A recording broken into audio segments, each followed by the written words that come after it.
മത്തിച്ചോറ് കഴിച്ചിട്ടുണ്ടോ? ഇല്ലെങ്കിൽ വന്നോളൂ കേട്ടോ. അപ്പോൾ ആദ്യം തന്നെ ഞാൻ ഈ മത്തി മീൻ ഒന്ന് മസാല ഇട്ട് വെക്കാം. അതിന് വേണ്ടി ഞാനൊരു 1/2 കിലോഗ്രാം മത്തി നല്ലപോലെ ഒന്ന് ക്ലീൻ ചെയ്ത് വെച്ചിട്ടുണ്ട്. അതിലേക്ക് 1/4 ടീസ്പൂൺ മഞ്ഞൾപ്പൊടി, 1 ടേബിൾ സ്പൂൺ മുഴുവനായിട്ട് കാശ്മീരി ചില്ലി പൗഡർ, 1/2 ടീസ്പൂണ് കുരുമുളക് പൊടിച്ചത്, 1/2 ടീസ്പൂണ് വലിയ ജീരകം പൊടിച്ചത്, പിന്നെ 1/2 ടീസ്പൂണ് മല്ലിപ്പൊടിയും കൂടി ചേർത്ത് കൊടുക്കാം. പിന്നെ ഇതിലേക്ക് ആവശ്യത്തിനുള്ള ഉപ്പ് ചേർത്ത് കൊടുക്കാം. അതുപോലെ തന്നെ ഇഞ്ചി വെളുത്തുള്ളി പേസ്റ്റ് ഒരു 1/2 ടീസ്പൂണ് ചേർത്ത് കൊടുത്തിട്ടുണ്ട്.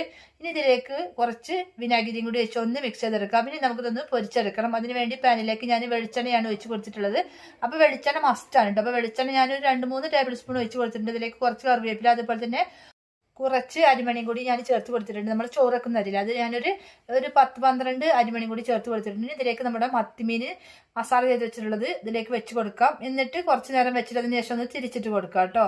അപ്പോൾ എത്രയാണ് നമ്മുടെ മത്തിച്ചോറിലേക്കുള്ള മത്തി റെഡി ആയിട്ടുണ്ട്. ഇനി നമുക്ക് ഇതിലേക്ക് ചോറൊന്ന് മിക്സ് ചെയ്തെടുക്കണം. അപ്പോൾ അതിന് വേണ്ടി അതേ പാനിൽ തന്നെ നമുക്ക് അതേ ഓയിലിൽ തന്നെ ഞാൻ കുറച്ച് ചെറിയുള്ളി അരിഞ്ഞത്, അതുപോലെ തന്നെ കുറച്ച് കറിവേപ്പിലയും കൂടി ഇട്ട് കൊടുത്തിട്ടുണ്ട്. ഒന്ന് മൂപ്പിച്ചെടുക്കാം. പിന്നെ ഇതിലേക്ക് നമ്മൾ മീനിൽ മസാല തേച്ച് വെക്കില്ല, ആ മസാല ബാക്കി ഉണ്ടായിരുന്നു, അതും കൂടി ഇതിലേക്ക് ഇട്ട് ഒന്ന് വഴറ്റിയെടുക്കാം. അതിനുശേഷം നമുക്ക് ചോറ് ഇതിലേക്ക് ഇട്ട് കൊടുക്കാം കേട്ടോ. അപ്പോൾ നിങ്ങൾക്ക് എത്രയാണ് ചോറ് വേണ്ടത് അതിട്ട് ഒന്ന് മിക്സ് ചെയ്തെടുക്കാം. നല്ല ടേസ്റ്റ് ആണ്. ഇതിൻ്റെ മുകളിൽ നമുക്ക് മത്തി ഒന്ന് വെച്ച് കൊടുത്തിട്ട് നല്ല ടേസ്റ്റ് ആയിട്ട് നമ്മുടെ മത്തിച്ചോറ് ഇവിടെ റെഡി ആയിട്ടുണ്ട്. അപ്പോൾ എല്ലാവരും ഒന്ന് ട്രൈ ചെയ്ത് നോക്കാം കേട്ടോ. നമുക്ക് ഇതിലേക്ക് വേറെ കറിയൊന്നും വേണ്ട, ഈ ചോറ് മാത്രം മതി കേട്ടോ.